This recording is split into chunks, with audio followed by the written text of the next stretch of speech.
পড়ার রুমটাকে deep clean করে নিয়ে আর ঈদের জন্য কিছু প্রস্তুতিও করে নিলাম। ডাইনিং টেবিলটাকে সুন্দরভাবে সাজিয়ে নিলাম। Hi guys, Assalamualaikum. Welcome my hobby house vlog channel. আমি জ্যোতি, তোমরা সবাই কেমন আছো?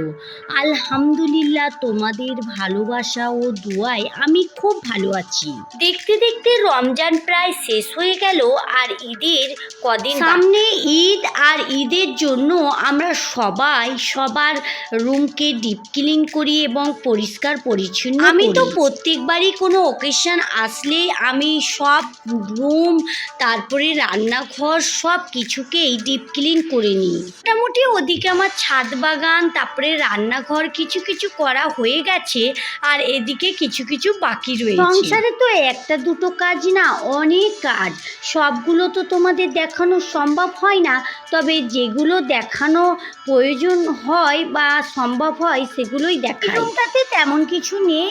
এই রুমটাতে ওই বাচ্চাদের একটু খেলনা রয়েছে। আর তোমরা তো সবাই জানো আর্টিফিশিয়াল হোক আর অরিজিনাল, আমি ফুল বা গাছ খুব ভালোবাসি। ঘর সাজাবার কথা তো বলতেই হবে না, আমি তো সব কিছু সাজাতে গোছাতে খুব ভালোবাসি। জানো তো বন্ধুরা, আমি কিন্তু সব দিকেই লক্ষ্য রাখি।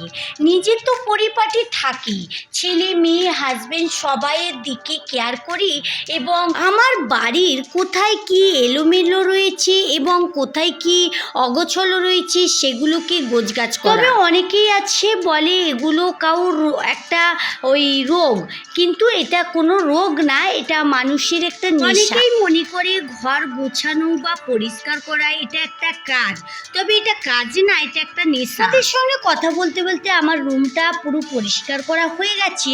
এবারে ডাইনিং টেবিলটা একটু হালকা করে মুছে নিই, তারপরে সাজাবো। জন্য ডাইনিং টেবিলটাকে একটু নতুন লুক দেবো। তবে বন্ধুরা, তোমাদের আগের ভিডিওতে দেখিয়েছি আমি ডাইনিং টেবিলের জন্য কিছু ওই দস্তরখানা আর টেবিল ম্যাট কিনেছি, ওগুলোই আজকে এখানে। ডাইনিং টেবিলটা কেনা হয়েছে তখন থেকে কিন্তু আমরা ডাইনিং টেবিলেতেই খাওয়া দাওয়া। তবে বন্ধুরা, ডাইনিং টেবিলটা আমাদের ডাইনিং রুমে রাখা নেই, রাখা রয়েছে এদিকের একটা রুমে। রুমটাই রাখার কারণ হচ্ছে যখন শীত ছিল আমাদের ডাইনিং রুমে কোনো রকম জানালা নেই আর প্রচণ্ড ঠান্ডা ছিল, তার জন্যই আমরা এই রুমটাতে রেখেছি। আর এই রুমটার জানালা দিয়ে অনেক রোদ কিন্তু এই রুমের ভিতরেতেই ঢুকে আসে, আর আমাদের ছাদে গিয়ে আলাদা করে রোদে যাওয়ার প্রয়োজন হতো না, জন্যই এই রুমটাতে রাখা রয়েছে।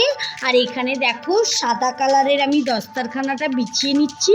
আমাদের টেবিলটা তো রেড কালারের, তার জন্যই আমি একটু সাদাটাই পছন্দ করেছি। আর এই সাদা দস্তরখানাটা অনেক সুন্দর, এর উপরে বিছুলে বেশ দেখতে ভালো লাগে। এই দস্তরখানাতে কিন্তু একটু কি সুন্দর ডিজাইন করা রয়েছে, বেশ দেখতে ভালো লাগছে। তো যাই হোক, আমি বিছিয়ে দিয়েছি, খুব সুন্দরভাবে সেট হয়ে গেছে। আর দস্তরখানাটা কিন্তু টেবিলের একদম মাপের। তবে ডাইনিং টেবিলটা একটু দেখতে সুন্দর লাগবে বা একটু ভালো লাগবে, তার জন্য কিন্তু আমি একটু আলাদা রকমভাবে সাজিয়ে নিচ্ছি। এখানে 4টে টেবিল ম্যাটও কিনে নিয়েছি আর 4টে টেবিল ম্যাট চারদিকে রেখে দিচ্ছি। আর দেখো বন্ধুরা, দেখতে বেশ ভালো লাগছে, সাদার উপরে গোল্ডেন কালার, তো অনেক। সেই টেবিলের উপরে একটা গাছও রেখে দেবো। গাছটা হচ্ছে মানি প্ল্যান্ট।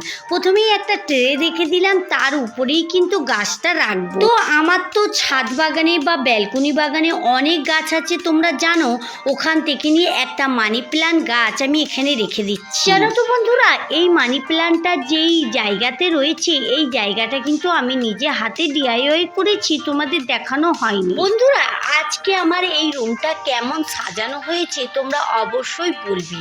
আর চাদর তো নতুন বিছাইনি, কারণ চাদরটা ঈদের দিনেই বিছাবো। আর দেখো, ঘরটা একদম টিপ টাপ একদম পরিষ্কার পরিচ্ছন্ন করে গুছিয়ে নিয়ে দেখতে বেশ ভালো লাগছে। চারিদিকে ফুল, আর এদিকে ডাইনিং টেবিলটা জানালার পাশেই রয়েছে, আর এখানে খুবই সুবিধে হয়, তার জন্যই এখানে রাখা রয়েছে। চলো এবারে রান্নাঘরে যা। দেখো, এখানে হাজবেন্ড অনেক কিছু ঈদের সামান কিনে নিয়ে এসেছে, আর আমি তো দোকান নিয়ে বসে পড়েছি, কোনটা ছেড়ে কোনটা কোনটা আগে হাত দেব সেটাই ভাব। এখানে অনেক রকমের সিমই নিয়ে এসেছে, 4-5 রকমের সিমই। তো সব সিমই রান্না করি, এই সবাই খায়। আর জানো তো বন্ধুরা, হাজবেন্ড, ছেলে, মেয়ে সবাই সিমই খেতে, সব কিছুই রান্না করি, খেতে ভালোবাসি। ঈদের দিনে কেউ বাড়িতে থাকে না, সবাই চারিদিকে ঘোরাঘুরি করে আর বাইরেই সবাই খাওয়া দাওয়া করে। আমি কিন্তু প্রতি বছরই অনেক করে রান্না করি। এবছরে বলেছি তেমন কিছু রান্না করব না, হালকাই রান্না করব আর অল্প রান্না করব। তো যাই হোক, এখানে সিমইগুলো আলাদা আলাদা জায়গায় বার করে নিচ্ছি। তবে কিছু সিমই ভাজতে হবে আর কিছু সিমই এমনি রান্না করতে হবে। তোমরা অনেকেই জানো, আবার অনেকেই জানো না, আমরা ঈদের দিনে সকালবেলা সিমই রান্না করি। তার জন্য সকালে সিমই রান্না করার সময় ভাজতে গেলে অনেক দেরি হয়ে যাবে, আর সিমই ভাজতে কিন্তু অনেক দেরি হয়। এর জন্য আগে থেকে আমি সিমইগুলো ভেজে রেডি করে রেখে দেব, তারপরে ঈদের দিনে জাস্ট বার করে রান্না করে নেব। ওদিকে কিছু মাংসও রয়েছে, মাংসগুলোও পরিপাটি করব। আর ওদিকে একটু আদা রসুন ছিলতে হবে, ওগুলোও করব, অনেক কাজ রয়েছে। তারপরে মেয়েকে নিয়ে একটু পার্লারেও যাব, কারণ মেয়ের চুলটা কাটা হয়নি, মেয়ের চুলটা কাটবার জন্যে পার্লারে নিয়ে যাব। এখানে রসুনটা ঢেলে নিয়েছি, আর এদিকে দেখো অনেক রকমের সিমই রয়েছে, সিমইগুলো ভাজতে হবে। আর লাল সিমইগুলো ভাজার দরকার নেই, এগুলোই ভাজবো।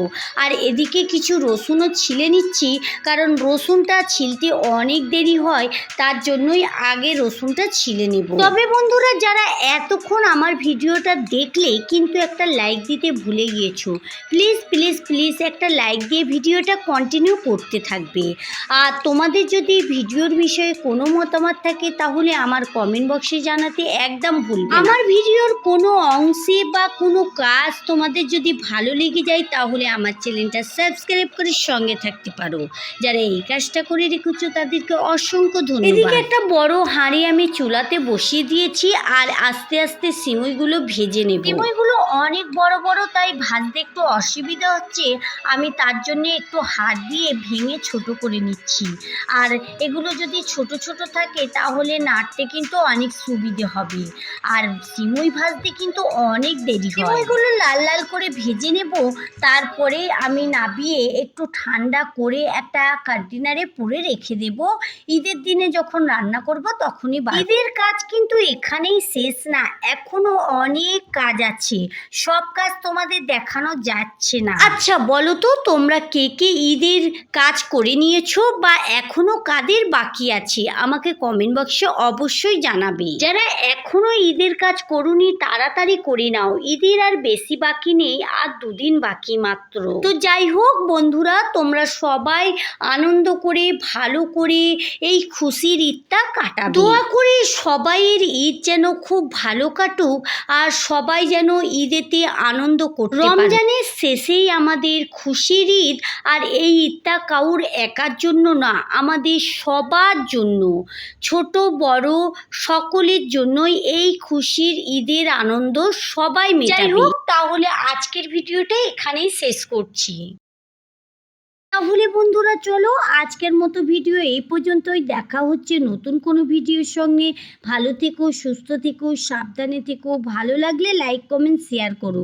যারা এতক্ষণ আমার সঙ্গে থাকলে, আমার ভিডিওর কোথাও যদি একটু ভালো লেগে যায় তাহলে আমার চ্যানেলটা সাবস্ক্রাইব করে সঙ্গে থাকতে পারো।